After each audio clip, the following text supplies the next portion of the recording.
Hello, everyone, and thank you for joining us for today's session. My name is Danny, and I'm the event planner for the New York Reactor space. Before we start, I have a few things to go over. Please take a moment to read our code of conduct. We seek to provide a respectful environment for both our audience and presenters. We encourage engagement in the chat, but please be mindful of your commentary, remain professional, and on topic. Useful links will be shared in the chat. The session is recorded and will be available on demand 24 to 48 hours on the Microsoft Reactor YouTube channel. Which brings us to today's session. It'll run for approximately 1 hour with time for questions throughout. I will now turn it over to our speaker for introductions. Hello. Hi, everyone. I am Pamela Fox. I am a Python cloud advocate at Microsoft, which means that I help Python developers be successful with Azure and Microsoft and VS Code and GitHub and all the different Microsoft developer products. And today I'm going to be talking about how we can store the chat history in Cosmos DB, specifically for a RAG chat app, but you could use this for, any sort of similar application. And this is, it's a question that I got after we announced this feature in our most popular RAG chat solution. So I thought I would dive into it today. If you do want to grab the slides, we're posting the link in the chat so that you're welcome to follow along with the slides and reference them later to get the links from there. So first, we're going to be introducing the RAG chat app that has these features we're going to be talking about. And then I'm going to start off with talking about actually how we handle message history. And then we're going to talk about storing chat history, both in the browser and persistently in Cosmos DB. So let's look at this RAG chat application. This is our most popular RAG solution for Azure. It's been deployed thousands and thousands of times by developers for many use cases. And it is a chat app that lets you chat over documents. People put in PDFs, DocX, Excels, even PowerPoints, right? You can chat over all sorts of things, and it can, make documents more accessible that previously were, hard to interact with. It uses Azure OpenAI, Azure AI Search, and either Azure App Service or container apps. And it has many, many features and many optional features that you can deploy. So you can get the code for it at aka.ms/ragchat, and we'll put that in the chat links. And then I also have a demo of it. So I've got it running actually both locally and in production. So here it is running on container apps, right? So here it is just with our sample data. So I can go ahead and ask a question like, what's the whistleblower policy? And I can get back a response here. You can see that the response is streaming in. It's giving us citations, right? So we can see, okay, that was, this page, this page, this page. We can even open those citations and have it go straight to the page. So here, if I want to get more information on the whistleblower policy, I immediately get brought to exactly where it got that information, and I can read more and make sure that, everything makes sense, right? I can also ask follow-up questions.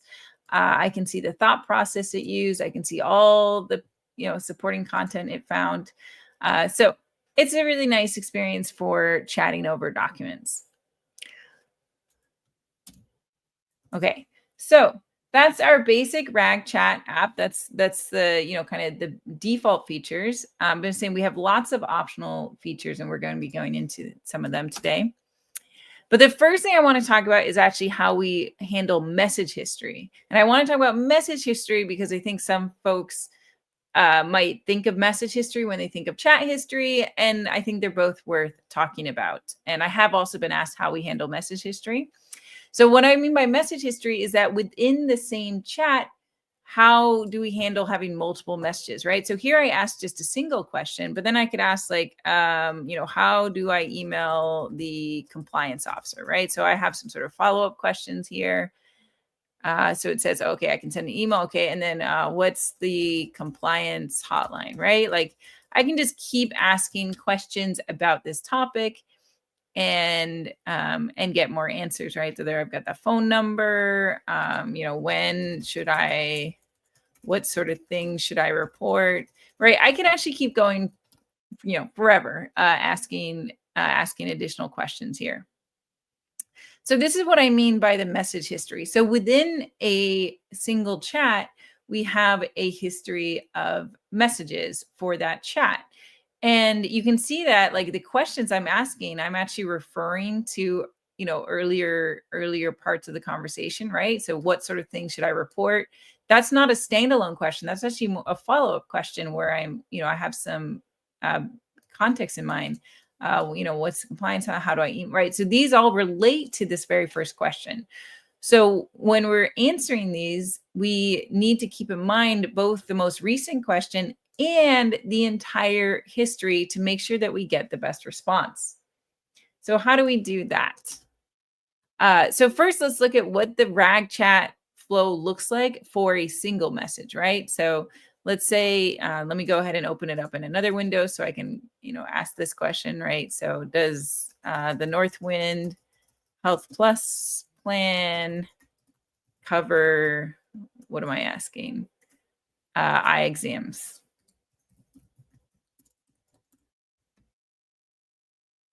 Okay, so that's a single message flow here, right? And how we handle this is that we take that user's message and we send it to an LLM immediately in order to rewrite the user's question into a good query for a search engine. So this is what we call the query rewriting phase in RAG. And it's a really, really important phase to have in any sort of RAG flow. Because a lot of times the question a user asks isn't actually what we want to search. So we tell the LLM like, hey, here's the user's question. Can you please turn this into a good search query for our search engine? So then we get back, this search query. It says Northwind Health Plus plan coverage details. We get back some good query. We send that to AI search. And then Azure AI search responds back with the matching results. And then finally, we send both the original user question and the search results to another LLM call in order to get the final answer. So every time we ask a question, we're actually going through this multi-step flow: query writing, search, question answering. And we can also see that here, right? So if I look at this thought process, you can actually see the first thing it does is a prompt to generate the search query. And it actually has some examples there too. And so here you can see the search query it generated with Northwind Health Plus plan cover eye exams. Okay, so it thought that this would be a good query for Azure AI search, sends that to Azure AI search and gets back all these results here. And then finally sends the user's question plus all those results to the LLM in order to get the final answer. So that's what happens for a single question. Now, what if we have a follow-up question, right? So I say, oh, hearing two. And it says, yes, it does cover eye exams. So how I handle this situation where I have multiple messages within a single chat is that once again, I send them through the query writing phase. And this time I send everything through the query writing because I want the LLM to see, okay, the user is asking hearing two, and that's the question, but what would be a good search query given the whole history? And so you really, really, really need query rewriting if you're going to have chats with multiple messages in them, because a lot of times users ask questions that reference things that happened earlier in the conversation, and we need to make sure that we can turn this into a good search query. So you can see this time it turns it into like, okay, Northwind Health Plus plan coverage for eye exams and hearing. So it thinks that that's a good search query based off of the most recent message and the entire previous conversation, right? And so then we use that to do the searching. And then finally, when we want an answer, we send back all the previous questions plus the search results to the LLM, and we get back an answer that can incorporate anything, previous answers as well, right? And we can look at that in the in the thought process too. So let's go ahead and look at this thought process, right? So we can see that it now includes the previous messages. And, we can see the question, we can see the answer. And then finally it says, okay, generate a search query for hearing two, right? And so then we get this nice query. So instead of just sending hearing two to Azure AI Search, we send an actually good query that incorporates previous context. So this is a really important part of being able to have multiple messages in a RAG chat flow. Now, there's one more aspect of handling multiple messages, and that is truncation. So we actually have to send our message history through a truncation algorithm to get it short. And so why do we actually need to do that? The reason is that LLMs have context window limits, also known as context length, generally between 4,000 and 128,000. So like originally, like GPT-3.5 turbos, the first ones were about 4,000 and then 8,000. And now with GPT-4o, we are seeing a context window of 128,000 tokens, which is actually a really big context window. So you would have to have a fairly long conversation to go over that amount. Like you'd probably have to have about 150 messages back and forth to get even close to 128 tokens. But it's still true that they have context length limits. And so since LLMs have a limit as to how much you can send to them, that means that, we want to make sure we're only sending as much message history to the LLM that it can handle. So what we do is that we truncate the history and send as much as we can and just discard what we can, right? So for example, for this conversation here, we would always send the most recent message because that's absolutely important. That's what we need to answer the question. Then we go through each of the past messages, starting with the most recent and calculate their number of tokens and say, hey, does this fit? If it fits, great, we can include it. If it doesn't fit, then we discard it, and that's what we're going to send. So that's another aspect of handling message history, is making sure that they're going to fit inside the context length. I have a whole blog post about it and a Python package that does it for you. So you can read more about that in the blog if that is something that you need for your application. Okay, so now let's talk about chat history. So this is what I mean when I talk about chat history. It means that a user can actually look and see what are the chats that they've had with this application, in their whole history, right? So they can open up this chat history on the side and see, oh, okay, this is what I asked about today. This is what I asked about last week. And we have two different ways of handling chat history in our app. The default is to use client-side storage in the browser using IndexedDB. And then there's also the option to store it persistently with Cosmos DB. So let's, okay. And both these features came from a community contributor to our open source repo. So thank you so much to Fujita H for adding these features. They designed them in a really, really nice, flexible, extendable way, really nice, clean code.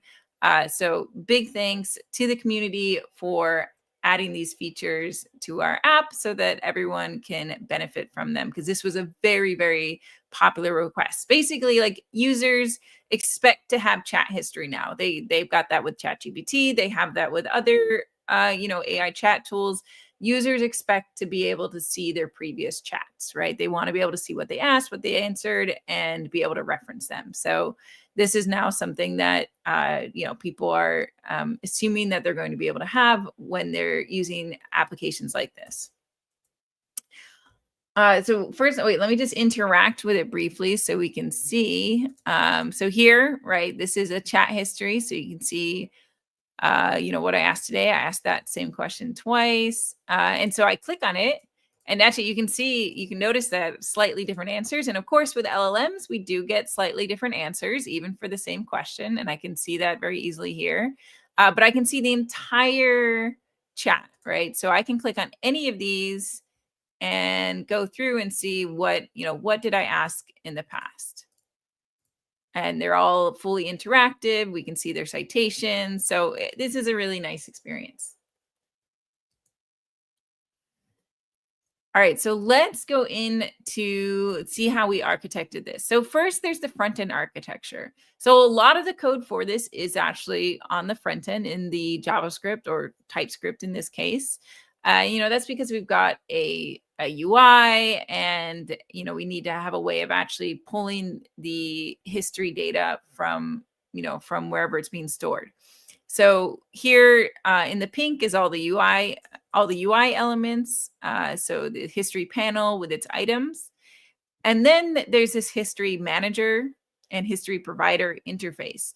So, so the Fujita designed this in such a way that we could easily add additional providers as long as they adhere to this interface, right? So, wherever we're storing history, we need to be able to add to it. We need to be able to delete to it. We need to be able to get it. We need to be able to, paginate and get next ones. And so those are the functions that we need to be able to fill in.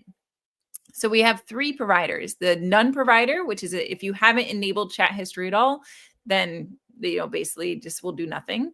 The index DB provider, which will pull it from the browser, and then the Cosmos DB provider, which will actually do HTTP requests and come back with responses. So you can see that all of these are async because, potentially they're all going to take time and have to go off and maybe do a network request or do a request to the browser. So they're all async functions that are going to go off and do something and then come back with the results. So this is the whole front end setup. And, it's designed in such a way that we could add other providers, right? We could add an Azure SQL provider, a Postgres provider, a local storage provider, right? As long as they adhere to this interface. So now let's first look at chat history on the browser side. So this is using IndexedDB. So I've got that one open here, right? So the one we were looking at, this is actually storing in IndexedDB. And I can show you by opening up my browser dev tools. So I just open it up at the bottom here and then clicking on the application tab. And what you see in the application tab is that you can see all the data associated in the browser with this web application. So there's local storage, session storage, IndexedDB, cookies, a bunch more things. The main things I will look at typically is these 4 up here. So if I go into IndexedDB, I can see that there's this database called Chat Database. And then inside there is, is kind of like a table, the chat history. And in this chat history, we can see items corresponding to each of these chats. So we can expand one of them and see, okay, this has a title of what's the whistleblower policy. There's the timestamp. There's the answers, and these contain everything that's needed to recreate the answer in the UI. So this is basically like storing JSON objects. This is like a document store in your browser. So this is really great. So the nice thing about using IndexedDB is that, we don't have to store anything on the server. We don't have to even make any requests to our network. And and we can easily enable this for anyone. However, the bad thing is that if I then open this up in let's do like a private window, and I open this up and I open my chat history, we see no chat history. And that's because I've now left, basically, or even if I do like, let's see, do like a different different browser here. So here now I'm in Chrome. And I open this up and I see no chat history. So that's the thing about IndexedDB and any sort of browser storage is that it's tied to the browser. And that means that if you use a different browser, or if you use your like browser incognito, or even if you decide to clear all the data from your browser, right? You're like clearing all your cookies and stuff like that. Then you're going to lose access to that data. So it's a great way to add a feature that's, like a data feature that's users aren't super reliant on, but kind of think of as a bonus. But if your users really, really need this feature and need to have this data persist, then you probably want to move to something that's more persistent than using browser side storage. So that's something to keep in mind, right? Is that Yes, we can use IndexedDB to store the chat history, and it might make sense for some use cases, like maybe a public-facing chat application where users are just casually using it, and it's just kind of a bonus if they're able to see their history. But it may not make sense for other use cases, like an internal enterprise chat application where people want to really hold on to those chats. So now let's talk about chat history with Cosmos DB. So Azure Cosmos DB is a highly scalable, non-relational database. So you can also call it a document store. So it's able to store documents and retrieve them and do it with very high performance. So let me show where I'm using that one. Here it is. Okay, so what you can see here is you might notice up here that I'm actually logged in. So see how it says I can log out of this account. So I am logged in. And that's really important because now that I'm logged in, it means that this application knows who I am with Microsoft Entra. I have a distinct Microsoft Entra ID, which is known as the OID or object identifier. And so this application can now uniquely identify me and say, oh, okay, Pamela Fox is actually this Entra user. And so if we need to store anything for Pamela Fox, we can store it with her Entra ID. We actually show all the Entra details in this developer setting. So here you can see this is my object identifier, right? So we're going to associate things with this object identifier. Now there's also my email address here, but you should not be associating anything with somebody's email address because an email address can be faked and it can change and it's just not secure to associate things with an email address. So we're going to use the object identifier from Microsoft Entra because that is secure, that's stable. It's a good idea to be associating things with this OID. Okay, so I'm logged in. The app knows my Entra OID. And so now I can have chat history. And this time the chat history is actually persistent and stored in Cosmos DB. And it is associated with my Entra OID. So if I log into this app in another browser, then I'm going to see my exact same chat history. And so that's a really nice experience for logged in users. Okay, so let's go ahead and look at how we architected the Cosmos DB. So we have a Cosmos DB account. Inside that, we have the chat database. And then inside that is a container called chat history. And then inside that are the documents or the items, right? So we have, for each of the chats, we've got the ID, we have the Entra OID, and would be, the OID of the user that created it.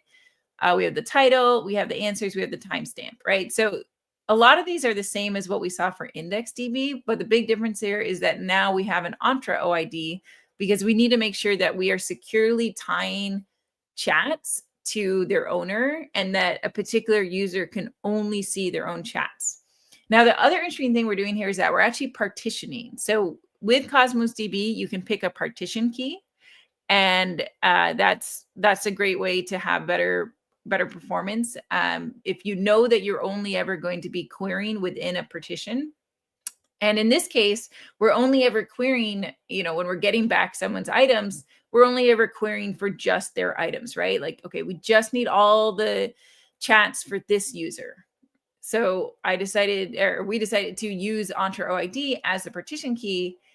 And in that way, it can more efficiently find items and get to the right partition. All right, and now let me show you. So we can actually open up. So if you go to cosmos.azure.com, this is an explorer for Cosmos DB databases that you have. You can also access this from Azure Portal. This is just a nice, convenient way to, if you just care about getting your database explorer.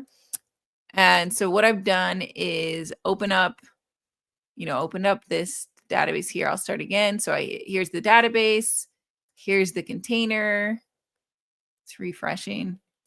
Here's the items inside the container. Oh, now it's got to reload here. So it's gonna reload all this here. I can also, while it's doing that, I'll go ahead and go to my portal and find it in my portal. so I can show you how to get to it there. We'll have a race to see who can load faster. All right, this is probably the one I was messing with. Let's see. Yeah, this is the right one.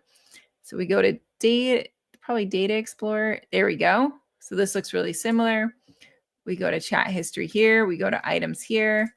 All right, so this one loaded faster, so we'll go here. So they're basically, it's the same interface. So you can either get to it from cosmos.azure.com or from your portal, from your Cosmos DB. So what we can see is we can see all the items stored here, and then we can see the Entra OID. Now, in this case, I was the only one that was storing at chat history, so only see one Entra OID. I need to get my colleagues to play with it too, so we have some more data here. But this is actually the partition key. So it's saying that this is the partition key that's using. And then we can open up a particular one and see everything inside it. So we can see the ID, the Entra OID, the title, the answers, which is a whole long thing here, and the timestamp. Now you'll also see a bunch of other fields. So RID, self, ETAG, attachments, TS. Those are all what's called system properties, and Cosmos DB sets those system properties itself. So we don't set those, and we also don't really use those. Like, I'm not querying based off any of these. This is for Cosmos DB to use, and we can just ignore them and let Cosmos DB use them. Okay, so now that's search there. So then let me try adding a new one here. All right, so let's see. So the other interesting thing about this version of the RAG chat app that I have deployed is that it also has data access control and file uploads. So I've uploaded this Wikipedia about Paris. So I might say like, let's see if it knows what's the population of Paris. So this is a document that only I have access to. So here's the thing is, like, once you start adding user login to your applications, then you can start doing really interesting things, right? You can have chat history tied to the logged in user. You can have data access control tied to the logged in user. You can have file uploads tied to the login user, right? So these are all now associated with that Entra OID. It's really all about that Entra OID. And here, if we look at the thought process for this, we can see that actually when it filters the search index, it's actually doing a filter looking for that OID. So everything here is based off of Entra OID, right? We filter based off of what the OID has access to. We grab the chat history based off of what the OID has access to. So it's really, really important to be able to use this Entra OID as the constant key. All right, so here we go. And we saw it show up there. So what's the population of Paris? And then I wonder how fast we can get it to show up here. Where's our reload? That looks like a reload. I'll close that. And looks like that probably showed up here. Yep. So now we can see it in the Explorer. There's other cool things you can see in the Explorer. So we've got the we can see the settings, the indexing policy, the partition key. So it says Entra OID is a partition key. We don't have any computed properties. So we can explore lots of stuff there. So we set this all up with Bicep. Bicep is infrastructure as code. That's how we set up all the architecture for this RAG application. So it's all inside this Bicep here. So this is main.bicep. So here's how we set up the Cosmos DB account. And so the important things here is the path. That's what sets the partition key. So we say, okay, this Entra ID is the partition key. And then we also set up the indexing policy. So generally what you want is to have this consistent automatic indexing. So that means every time something, some operation happens, like something is added or deleted or whatever, it's going to update the index.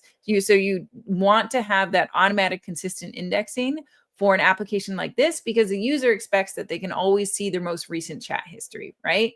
There's also options for lazy indexing, but that would only make sense if you were using Cosmos DB for like storing like data for data analytics, and it was okay for it to get like out of date, right? But for a user-facing application, when using Cosmos DB, you want to have this automatic consistent indexing.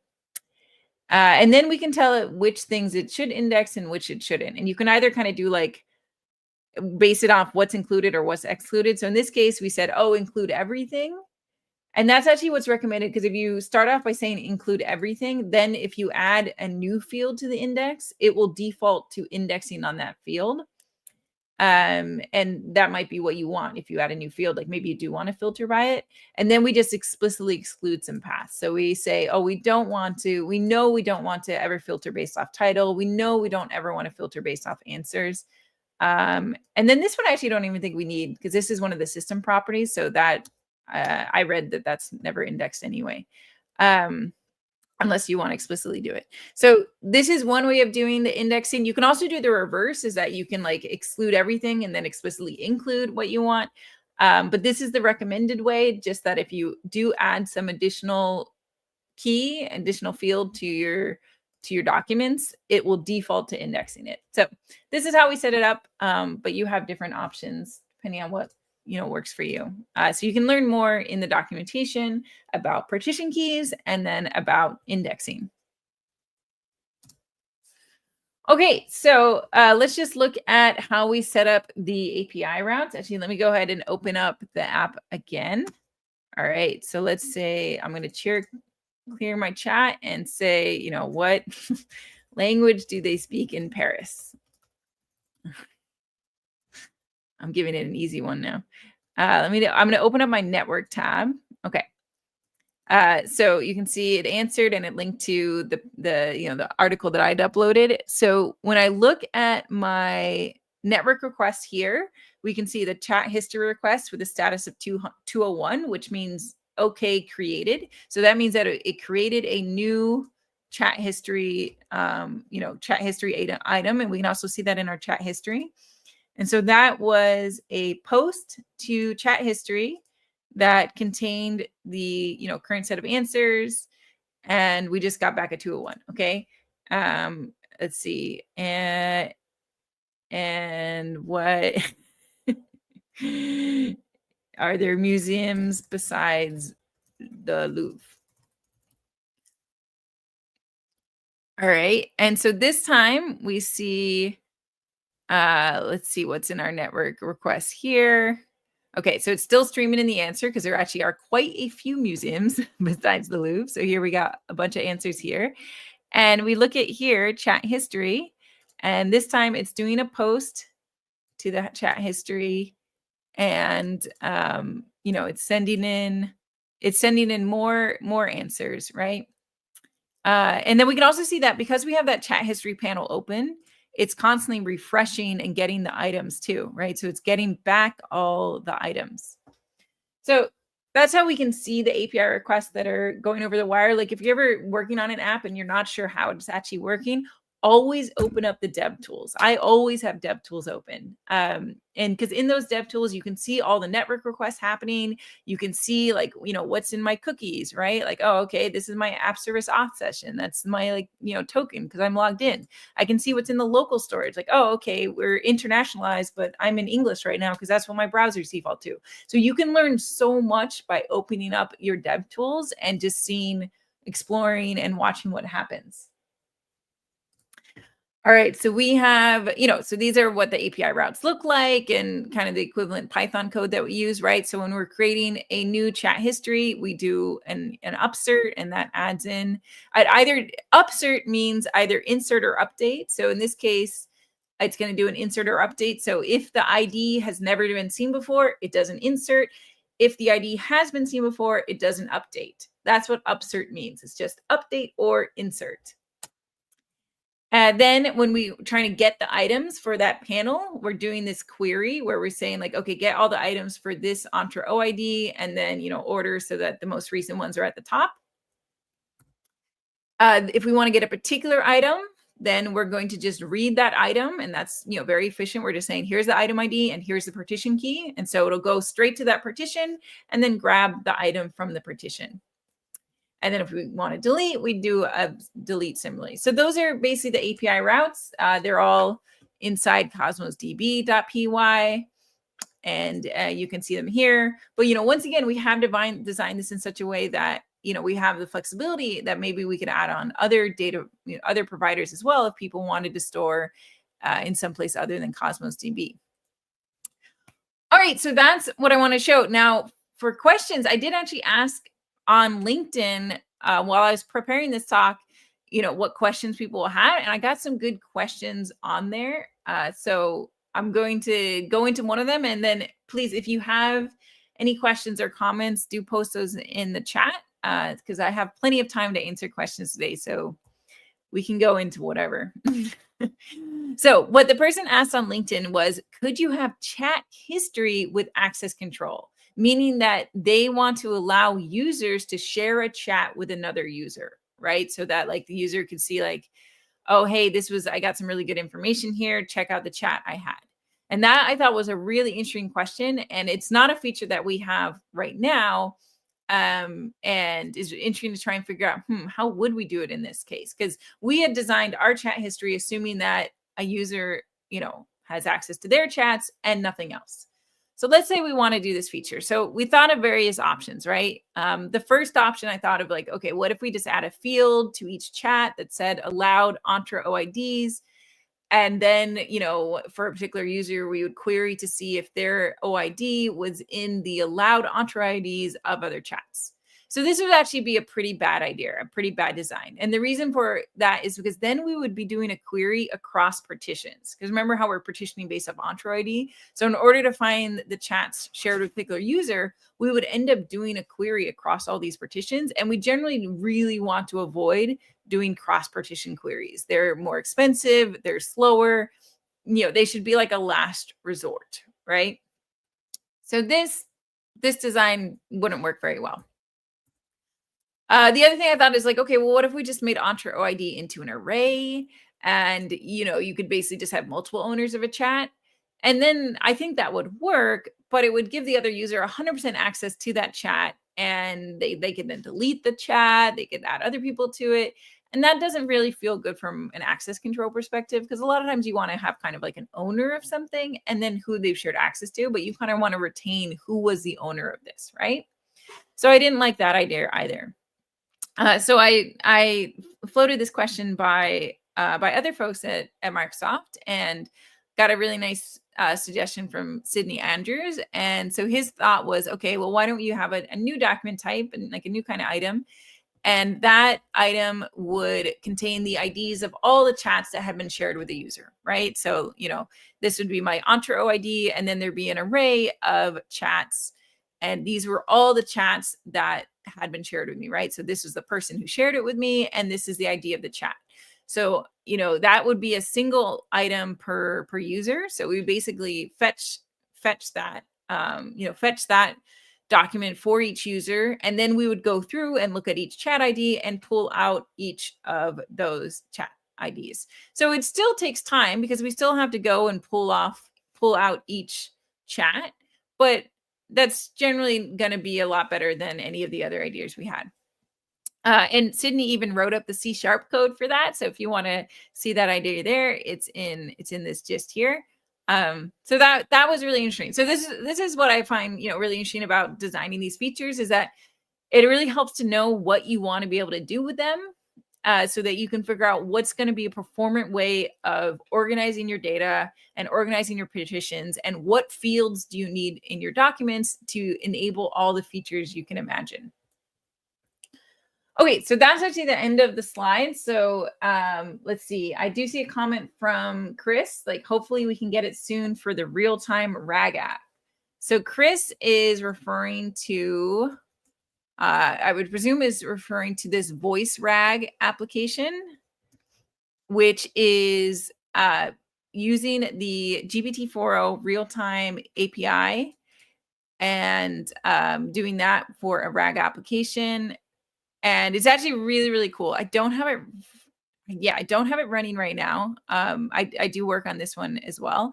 But it's really interesting because you basically you just start talking and you can interrupt the LLM, right? You're talking to the LLM and you're having a back and forth conversation with them, and you can just interrupt them. You're like, oh, what's the whistleblower policy? And they start answering. Then you just say like, oh, wait, no, I changed my mind. I actually want to know about this. And so you can just stop them midstream and really have this back and forth.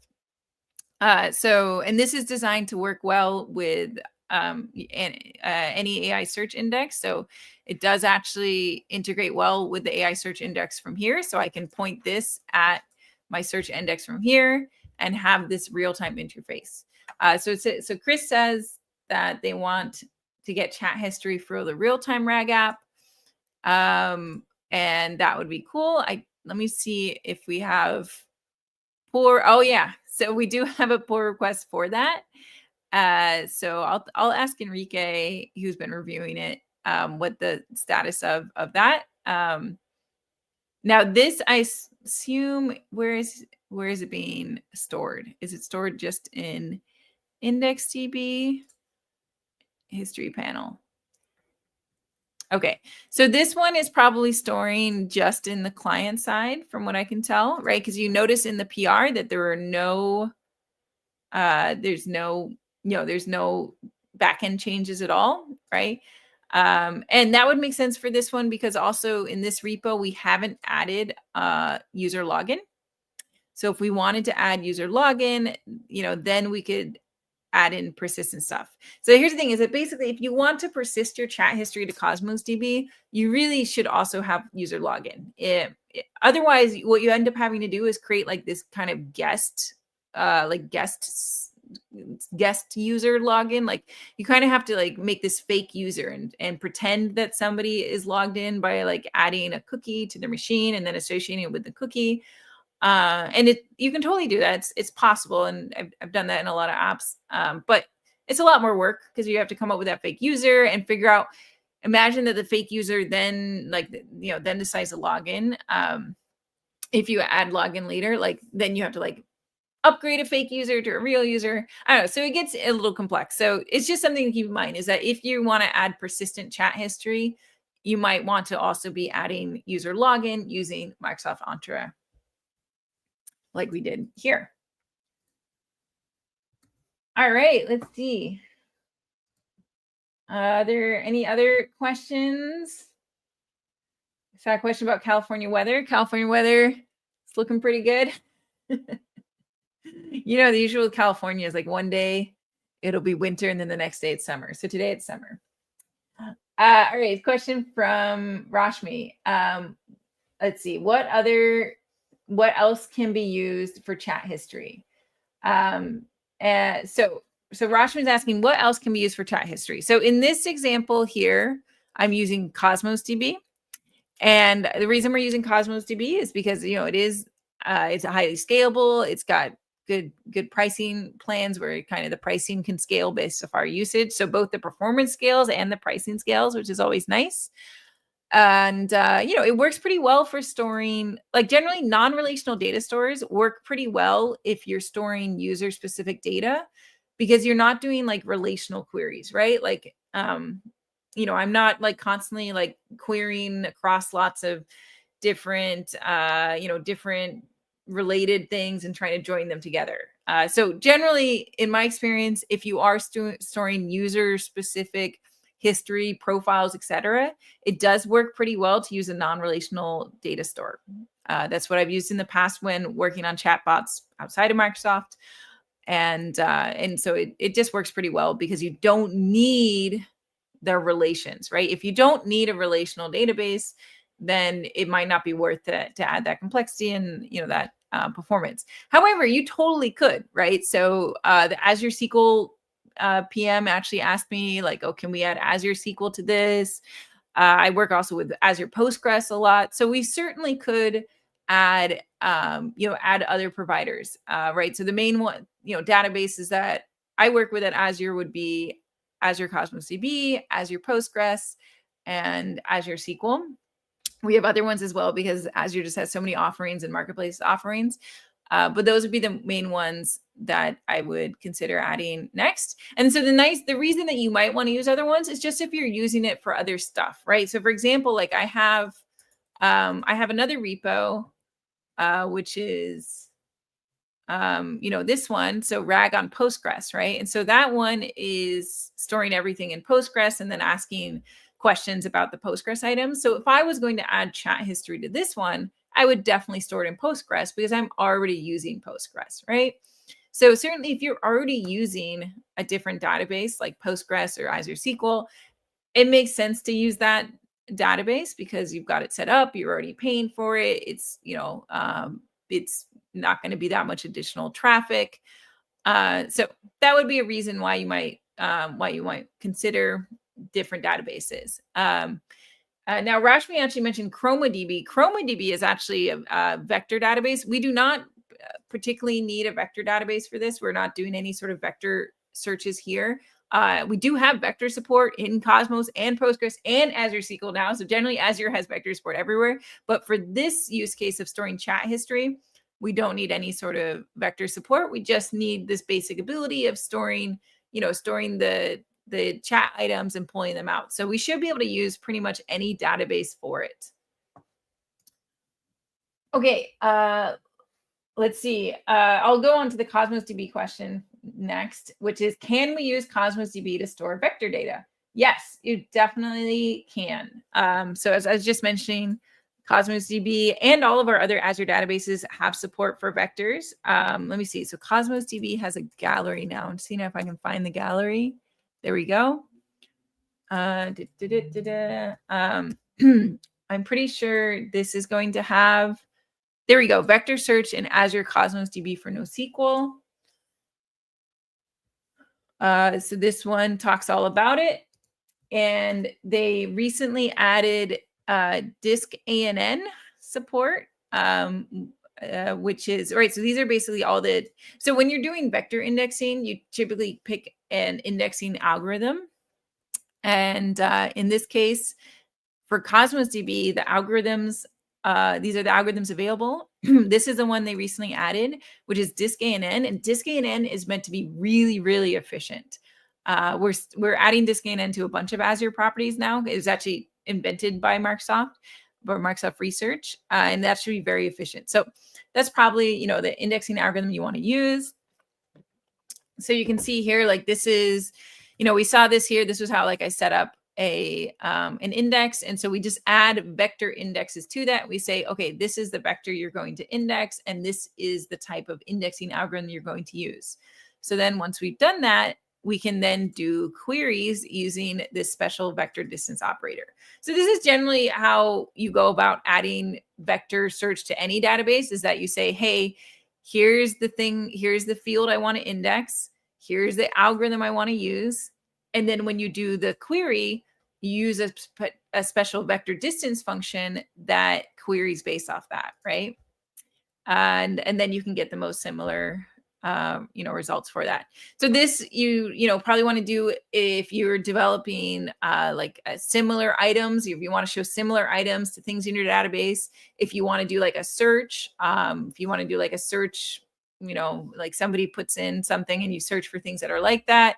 And then of course, if you want to do RAG, right? So when I'm, doing, asking these questions here, I'm actually doing a vector search and a full text search on the data. This case, we're using Azure AI search, but you could also do this with Cosmos DB. Like if we search in the Cosmos gallery, we can find that they have some full RAG on Cosmos DB. Tell them their page crashed. But here you can see a bunch of RAG applications as well. So yeah, there's a lot of great ways you can use vector search. So the question is, could we skip using AI search completely if you use Cosmos DB to store vectorized data?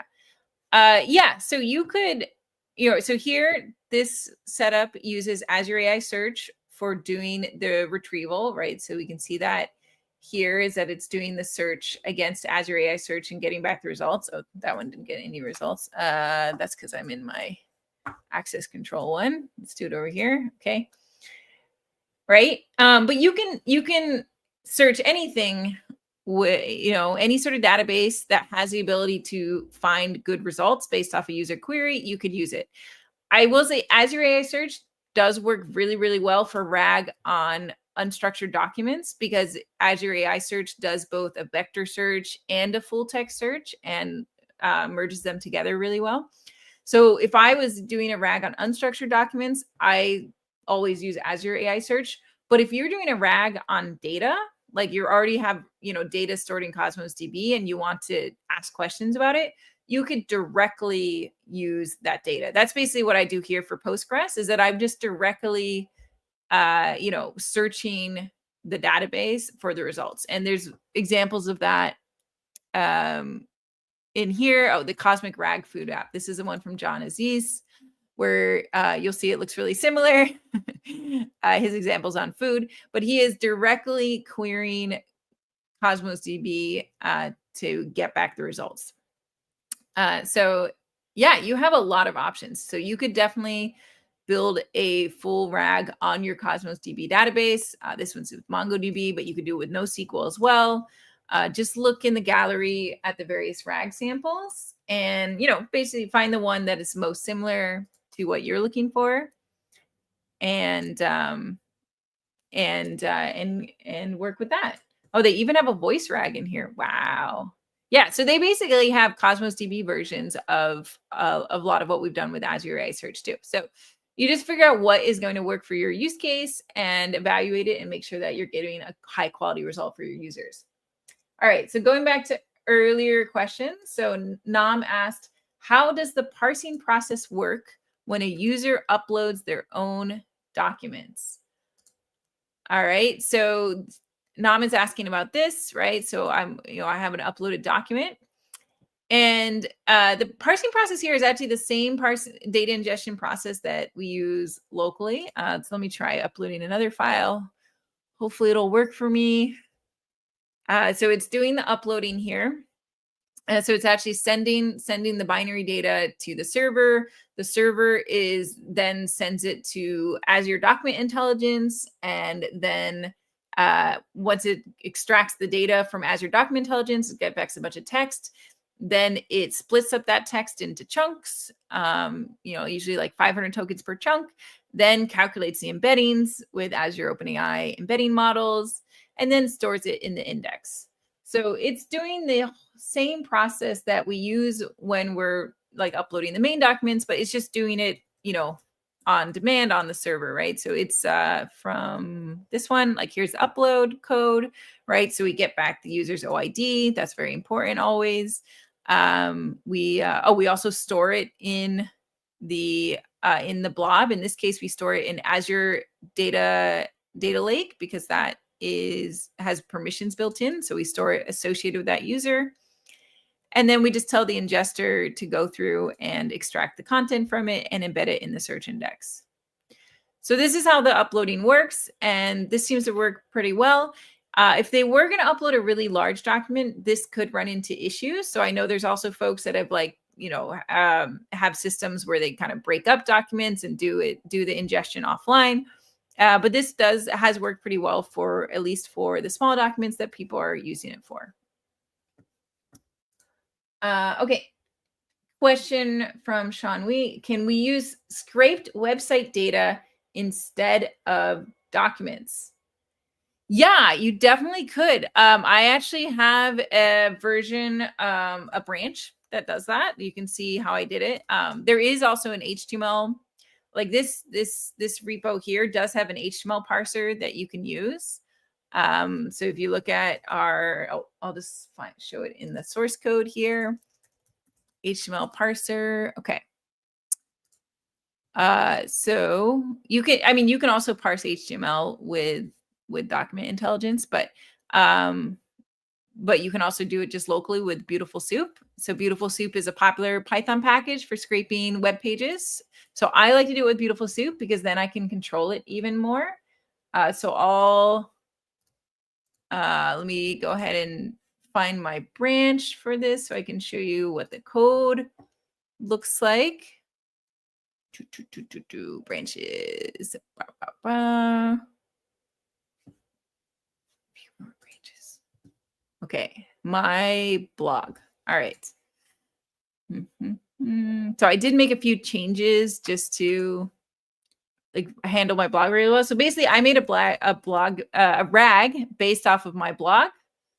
So it has all of my blog posts indexed, and The main way I did that was, this was the main change I made, was just when I used the HTML parser and I just added a little more code to make sure I was only getting my blog post and not getting all this other stuff here, right? I didn't want to index the navigation in my index. So that was the big thing to keep in mind, is that if you are scraping a web page, you don't want to have all this fluff around here. Like, it's really going to mess up your index. You really want to get what's the real meaty stuff, like what's the real content. So I changed the HTML parser here just so it knew to only find the actual blog post. And so it only indexes, this part here and doesn't bother indexing everything else, right? And that was the main thing I did. Like, I made a few changes to the prompt.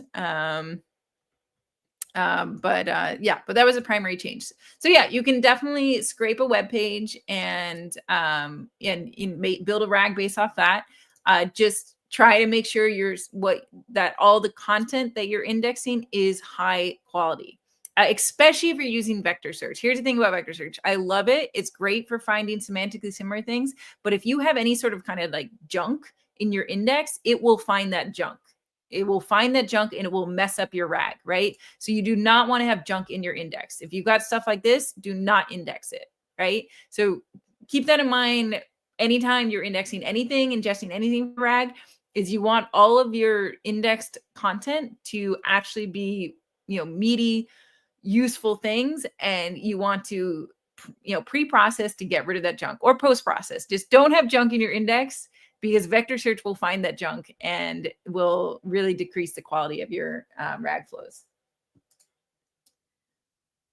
Okay, so then let's see. Oh, so Nam was asking a follow-up about the uploaded user documents and whether they are deleted. Yeah, so the way we implemented user upload here is that these are persistently tied with the user. They can delete them if they want. They can delete them here and that'll get deleted. But these are persistently uploaded files. There's other people that do want the feature to just be able to like upload just for that chat. And I think that would just be a different feature, right? And then if you're going to do upload for the chat, like, yeah, you'd have to decide on the architecture for that. But we decided to have it just always be associated so that you could always ask, like, what anything about your uploaded documents. But you could do a per chat upload experience too. You would have to decide how you were going to store that extracted information and how you're going to delete it. If I was going to do that, I would probably, it's a good question. I think I would probably just not store it anywhere, and I would just pass it down to the front end and kind of pass it back and forth, and just to make sure we always had that context available. Because here's an interesting thing, is that if you're uploading the document explicitly for that chat and only for that chat, you may not even need to use like an AI search, or retrieval at all. If all you want to do is ask about that document, you could just send that whole document to the LLM, depending on the length of document. So it's a good question. And you just have to decide, like, how long are these documents going to be? Do people want to ask questions about both the document and everything else in the search index? Like, it's a little more of actually a hairier feature to figure out how actually that should work. This one is more straightforward because we add it and then it's in the same index. So we add this to the same index. And so then when we filter, we're just saying, hey, we need to, give me access to whatever the user has access to, whether that's a global document that they have access to, or whether it's a document that they upload themselves. We're going to get access to any of it. And it's all from the same index. So this was actually an easier design to persist in the index versus having a, ephemeral, like, per chat upload.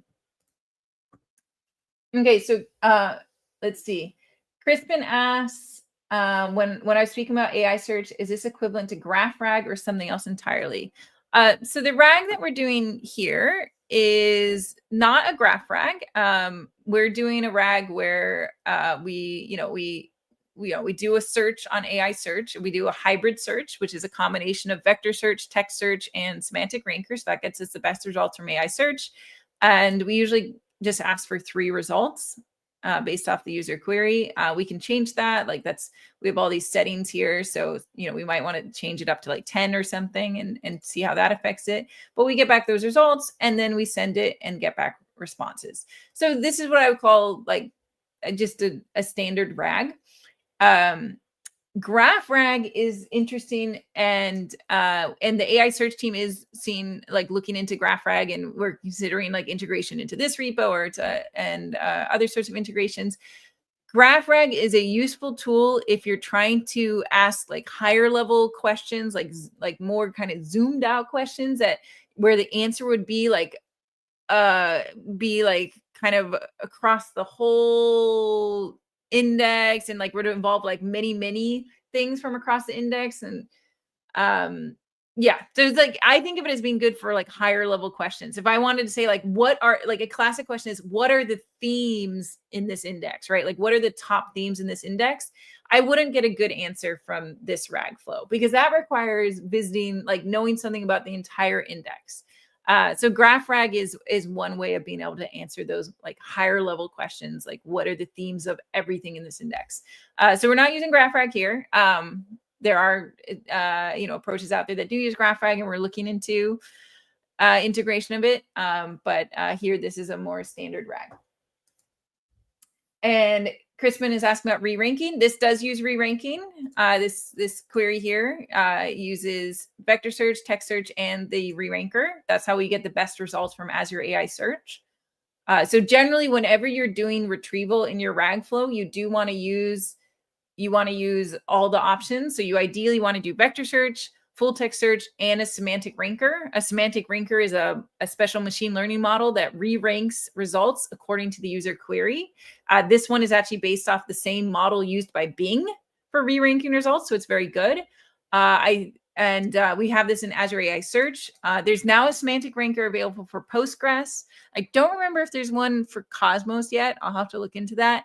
But generally, that's what you want to do when you're doing retrieval to get optimal results, is that you want to have all those options. I talk about that in this blog here about the importance of that. Okay. And D asks, is there a way to send the stats to a logging database? Asking about the cosine similarity of each query. How is the quality of results? So generally with logging, I mean, we usually integrate with Azure Monitor. With the OpenAI package, like that can just already send to Azure Monitor. I'll show you our instrumentation code. Let's see, it'd be insights. Here we go.